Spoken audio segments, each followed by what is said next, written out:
Atenção, radialistas de todo o Brasil. É hora de noticiar os fatos que ajudam a construir um novo país. Direto dos estúdios da Empresa Brasil de Comunicação em Brasília, vem aí a Voz do Brasil.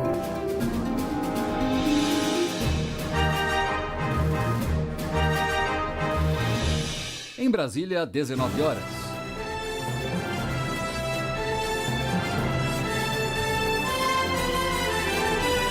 Está no ar a Voz do Brasil. As notícias do governo federal que movimentaram o país no dia de hoje. Olá, boa noite. Uma boa noite para você que nos acompanha em todo o país. Quinta-feira, 1º de outubro de 2020. E vamos ao destaque do dia. Avanços para a água chegar na torneira de milhões de moradores do Nordeste. O presidente Jair Bolsonaro vai ao sertão de Pernambuco para inaugurar a adutora. E visitar obras de transposição do Rio São Francisco, Dima Soldi. No total, a integração do Velho Chico deve atender 492 municípios, beneficiando 12 milhões de pessoas. Você também vai ouvir na Voz do Brasil. Hoje é Dia Nacional e Internacional da Pessoa Idosa. E o governo vem aumentando ações para essa parte da população em função da pandemia. Cleide Lopes. Tem programas de inclusão virtual que distribui computadores, o de combate à violência e o de emprego para pessoas com mais de 65 anos. E vamos falar sobre fiscalização nas rodovias e repressão a crimes em uma entrevista ao vivo com o diretor-geral da Polícia Rodoviária Federal, Eduardo Ágio. Na apresentação da Voz do Brasil, Gabriela Mendes e Nazi Brum. E assista a gente ao vivo na internet. Acesse www.voz.gov.br.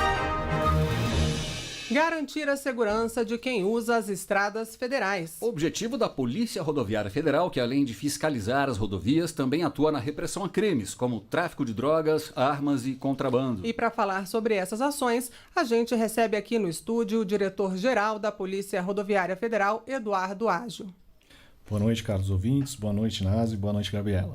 Diretor, a Polícia Rodoviária Federal vem, nos últimos tempos, batendo recordes na apreensão de drogas. A que se deve esses resultados? Gabriela, eu acho que realmente são resultados expressivos. A gente tem aí um impacto de mais ou menos 4,5 bilhões de reais no crime. E nós temos investido muito em inovação, tecnologia e inteligência. Eu acho que a grande disrupção, fora o apoio e o suporte tanto do presidente Bolsonaro quanto do ministro André, é a capacidade de impulsionar os nossos resultados e a nossa eficiência através do uso de tecnologia, de informações, da superioridade de informações e da capacidade de prover inteligência para o homem que está operando no campo, no caso, operando nas rodovias e estradas federais.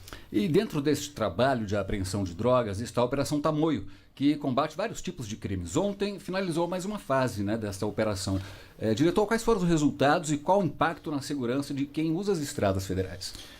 Então, essa operação ela tem dado resultados porque ela é uma operação que traz uma nova perspectiva, uma perspectiva de atuação integrada, sistêmica em todo o país e com capacidade de atuar nas regiões que a gente entende que frustra a logística do crime.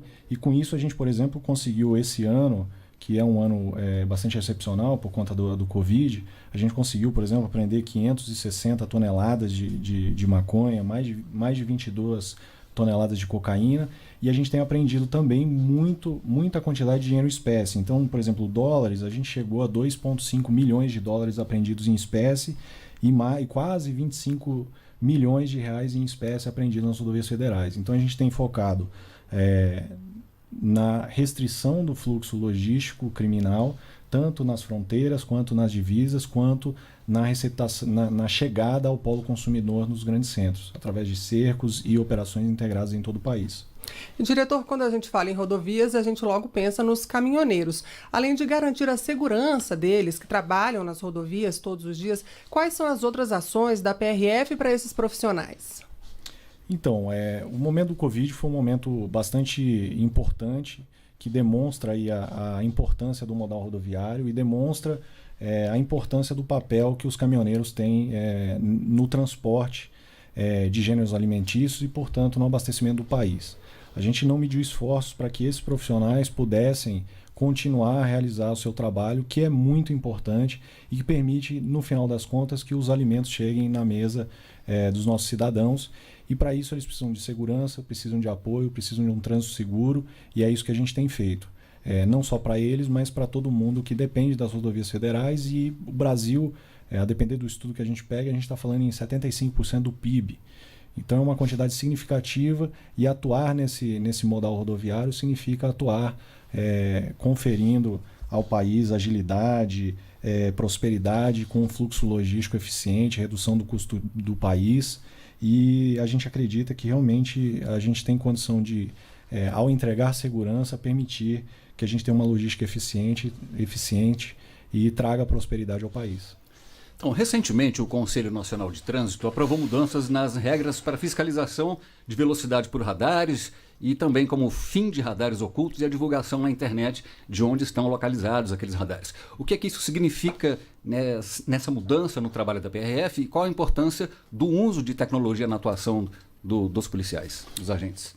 Na questão de velocidade, o que a gente está falando aqui é da nossa preocupação da preservação da vida humana.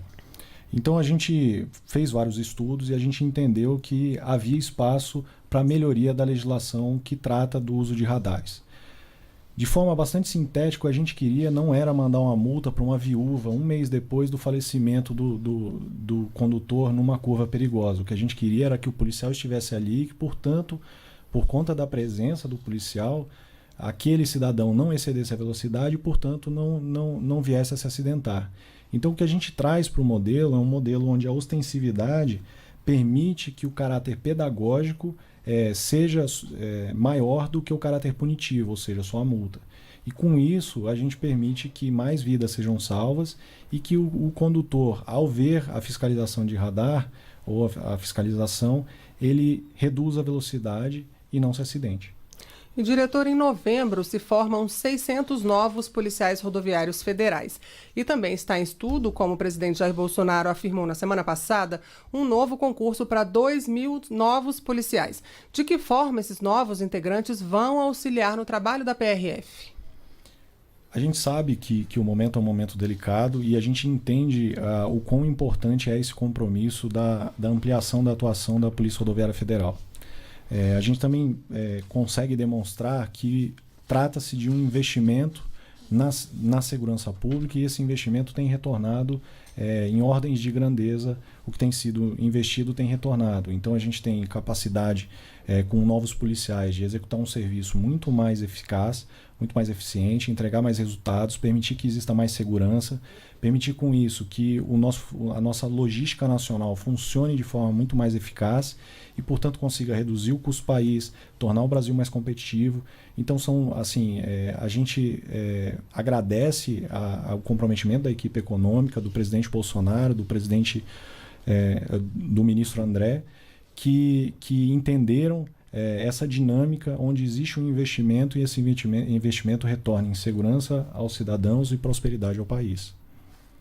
Certo. Diretor-geral da Polícia Rodoviária Federal, Eduardo Agio, muito obrigado pela sua entrevista aqui para a Voz do Brasil. Eu que agradeço. Forte abraço a todos os ouvintes. Nos vemos nas rodovias federais do país.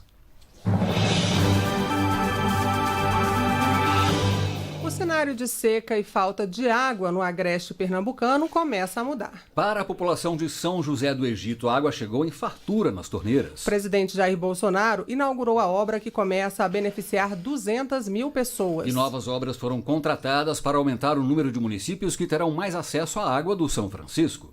Quem tem água na torneira todo dia até se esquece das dificuldades que muitos brasileiros ainda passam quando o assunto é fornecimento de água, principalmente em regiões do sertão nordestino. Em São José do Egito, município do agreste pernambucano, a dona de casa, Vera Oliveira, convive com o racionamento. Só chega a água 8, 10 dias, passa sem água, aí passa 2, 3 dias o máximo com água. Por isso, um investimento de 245 milhões de reais feito pelo Departamento Nacional de Obras contra a Seca, o DENOX, será vital para a população do semiárido pernambucano, a segunda etapa da adutora do Pajeú, como explica Aldísio Siqueira, engenheiro hídrico do DENOX. Será atendido uma população de 200 mil habitantes. É indispensável, né, esse sistema, o quanto é importante essa obra. Tão importante que o próprio presidente Jair Bolsonaro foi até São José do Egito inaugurá-la. Ao norte, ao nordeste em especial, temos a questão da água. Isso é vital para nós. A gente vê no semblante do nordestino, quando chega a água, parece que ele ganhou na Mega Sena. E é verdade, ganhou sim. Haverá uma outra etapa na construção de adutoras, garantiu o ministro do Desenvolvimento Regional, Rogério Marinho. Vamos iniciar brevemente, já está contratada a segunda fase dessa obra, com mais de 200 milhões de reais, que vão permitir que 10 cidades, 5 em Pernambuco e 5 na Paraíba, também recebam água nas suas torneiras. A expectativa é que com a nova adutora do Pajeú, bombeando água que vem desde o eixo leste da transposição do Rio São Francisco, a vazão de água aumente até 480 litros por segundo. De São José do Egito, em Pernambuco, Carlos Molinari para a Voz do Brasil. E também no sertão de Pernambuco, o presidente Jair Bolsonaro visitou a região que está sendo beneficiada pelas obras de transposição do Rio São Francisco. No município de Sertânia, o presidente visitou a obra da adutora que vai levar água a 2 milhões de pessoas. As obras da estação de bombeamento no município de Sertânia, no sertão pernambucano, estão avançadas e fazem parte do ramal leste do projeto de integração do Rio São Francisco. O objetivo é fazer a água subir 220 metros, o que equivale a um prédio de 70 andares. O rio está a 260 quilômetros do município de Sertânia. Desde 2019, o governo federal investiu mais de 900 milhões de reais no projeto, o que equivale a mais da metade do valor total da obra. O presidente Jair Bolsonaro visitou as instalações da estação e conversou com engenheiros da obra. O coordenador-geral de Obras e Fiscalização do Ministério do Desenvolvimento Regional, Tiago Portela, explica a importância da estação. Essa obra visa beneficiar 68 municípios e cerca de 2 milhões de pessoas. Aqui vão ser 3 bombas, cada um com 2,67 metros cúbicos por segundo, totalizando 8 metros cúbicos por segundo, né? Segundo o Ministério do Desenvolvimento Regional, no total, a integração do Velho Chico deve atender 492 municípios, beneficiando 12 milhões de pessoas. De Sertânia, Pernambuco, Dima Soldi para a Voz do Brasil. Hoje é Dia Nacional e Internacional da Pessoa Idosa. E você vai ouvir daqui a pouco que o governo vem aumentando ações para essa parte da população em função da pandemia. O Ministério da Saúde apresentou agora há pouco um balanço das ações de enfrentamento à Covid-19 no Brasil. E nós conversamos ao vivo com a repórter Luana Karen, que tem mais informações. Boa noite, Luana. Quais são os destaques do balanço? Boa noite, Gabriela, Nazi. Boa noite aos ouvintes da Voz do Brasil. O governo federal destinou a estados e municípios 44 bilhões e 200 milhões de reais para reforçar o combate à Covid-19. Até o momento, o Ministério da Saúde distribuiu 11.165 ventiladores pulmonares e habilitou 13.972 leitos de UTI exclusivos para pacientes com Covid. Também foram distribuídos 280 milhões de equipamentos de proteção individual a todas as unidades da federação, como luvas e máscaras. Mais 2 milhões de reais foram investidos em outras ações de enfrentamento à Covid-19, como explicou o secretário executivo do Ministério da Saúde, Elcio Franco. Centros de atendimento para enfrentamento à Covid, centros comunitários para atender às favelas e áreas de ocupação urbana desordenada, apoio à retomada segura de atividades presenciais nas escolas de educação básica, programa Mais Médicos, com contratação de profissionais, cuidados para populações específicas, rastreamento e monitoramento de contatos de casos de Covid. E Luana, quais são as informações sobre vacinas? Nazi, só uma correção, eu falei 2 milhões, mas foram 2 bilhões de reais investidos em outras ações de enfrentamento à Covid-19. Bom, 4 vacinas estão em teste no Brasil na fase de pesquisa clínica, que é a última etapa antes de avaliação por parte da Anvisa e posterior liberação à população. Segundo Hélio Angotti Neto, secretário de Ciência, Tecnologia, Inovação e Insumos Estratégicos, o Brasil aderiu ao COVAX Facility, um mecanismo criado pela Organização Mundial de Saúde para assegurar acesso justo e equitativo de todos os países a futuras vacinas para a Covid-19. Ele explicou as vantagens da adesão. Primeiro, um acesso a um número diversificado de vacinas de diferentes fabricantes, mitigação de riscos em cenário de alta incerteza sobre vacinas. Pode ser que uma determinada vacina não dê certo, potencial para alcançar melhores termos contratuais com múltiplas empresas, melhores condições para garantir determinado nível de acesso a vacinas em cenário de intensa competição. Vamos então aos números da Covid-19, Luana? Vamos lá, Gabriela. O balanço atualizado mostra que 4.180.376 pessoas se recuperaram da Covid-19 no Brasil, entre 4.847.092 que contraíram a doença. 144.680 pessoas morreram de Covid-19. Gabriela Inácio. Obrigado, Luana Karen, pelas informações ao vivo. A balança comercial registrou um superávit de 6 bilhões e 200 milhões de dólares em setembro. Isso significa que o país exportou mais do que importou. É o maior saldo comercial para o mês desde o início da série, em 1997. As exportações superaram as importações em 6,2 bilhões de dólares, o maior resultado para o mês na série iniciada em 1997. O valor total das exportações foi de 18,4 bilhões de dólares e das importações 12,2 bilhões de dólares. Apesar do resultado positivo, houve recuo não somente nas exportações, mas também nas importações, devido à retração econômica em todo o mundo causada pela pandemia de coronavírus, como explica o subsecretário de Inteligência e Estatísticas de Comércio Exterior do Ministério da Economia, Erlon Alves Brandão. O que temos observado é um volume, mesmo com uma demanda mundial em retração, é um volume crescente da exportação brasileira. E, por outro lado, uma importação decrescente, decorrente de uma redução da demanda interna. Isso faz com que o saldo comercial cresça, e apresente valores altos e recordes mensais. Em setembro, o setor agropecuário teve uma alta de 3,2% nas exportações.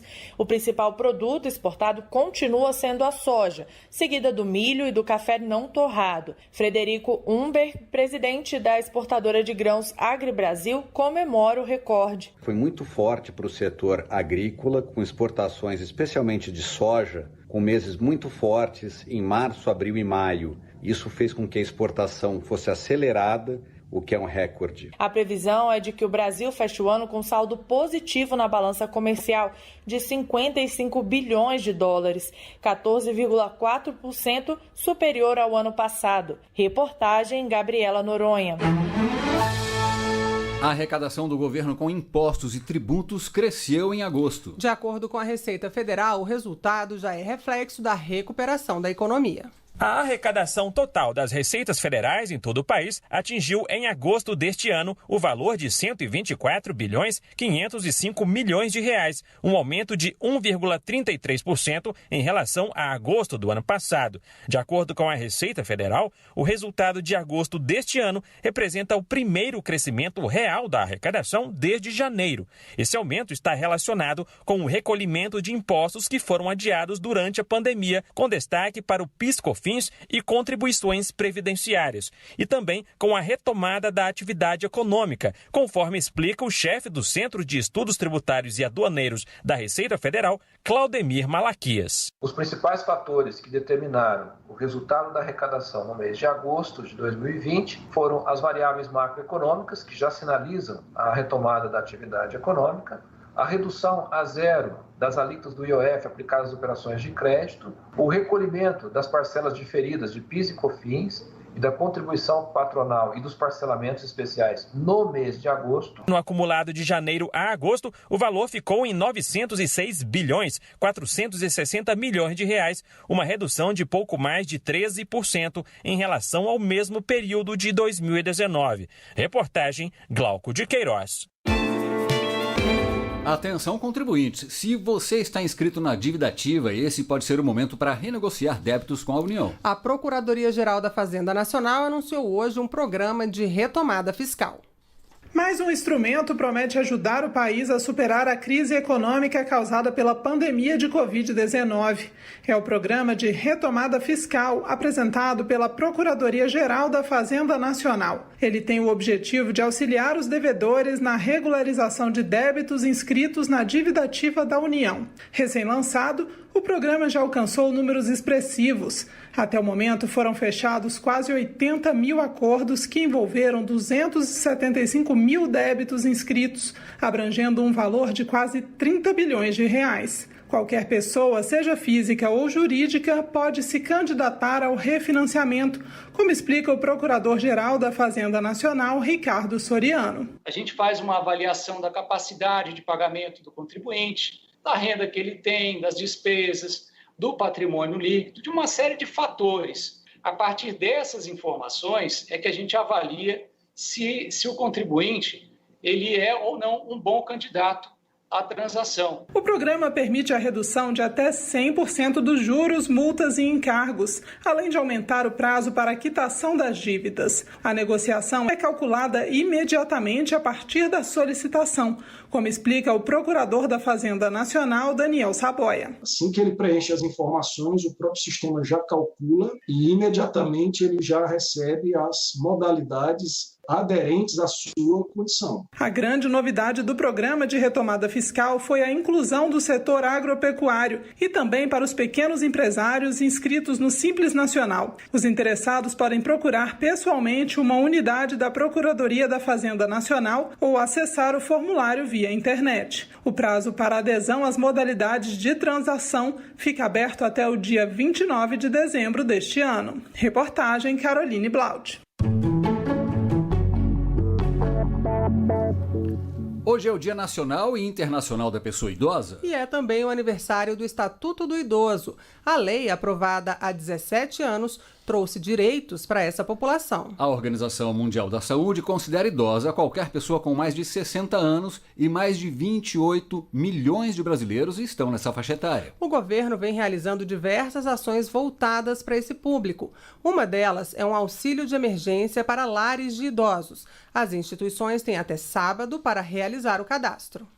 Envelhecer é a lei natural da vida, mas quem disse que não se pode envelhecer com qualidade? Dona Maria Amélia Horta, moradora de Brasília, por exemplo, tem 85 anos, com boa saúde. Para ela, o segredo de toda vitalidade é ajudar o próximo. Costuramos de 0 a 10 anos, fazendo roupinhas lindas, cada qual a mais bonita, para distribuir para os pobres. E tenho também um trabalho, é o pronto-socorro espiritual, que nós atendemos as pessoas que têm problemas, né? É só para conversar, mas assim elas se aliviam, descarregando os problemas que elas têm. Para o médico geriatra Fernando Canineu, se sentir útil é fundamental para envelhecer com qualidade. Mesmo nessa fase de tensão, de pandemia, de isolamento, o idoso continue com a sua mente ativa, continue com o seu corpo ativo, continue mantendo o acompanhamento regular com seu médico, mesmo que à distância,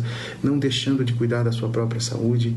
E para efetivar direitos a eles, foi criado o Estatuto do Idoso, que completa 17 anos nessa quinta-feira. Desde o ano passado, o governo criou programas voltados para a terceira idade e intensificou ainda mais as ações nesse ano, por causa da pandemia. Tem programas de inclusão virtual que distribui computadores, o de combate à violência com campanha publicitária e o de emprego para pessoas com mais de 65 anos. O secretário nacional da Pessoa Idosa, Antônio Costa, comenta. Uma política pública que tem dado resultado, o programa Viver Envelhecimento Ativo e Saudável. Esse programa tem levado aos municípios uma rede de equipamentos e dentro desses equipamentos fazemos parceria com os municípios para que sejam desenvolvidos os locais públicos onde os idosos se reúnem para que possam fazer a inclusão desses idosos na era da informática. E o governo está com um cadastro aberto para instituições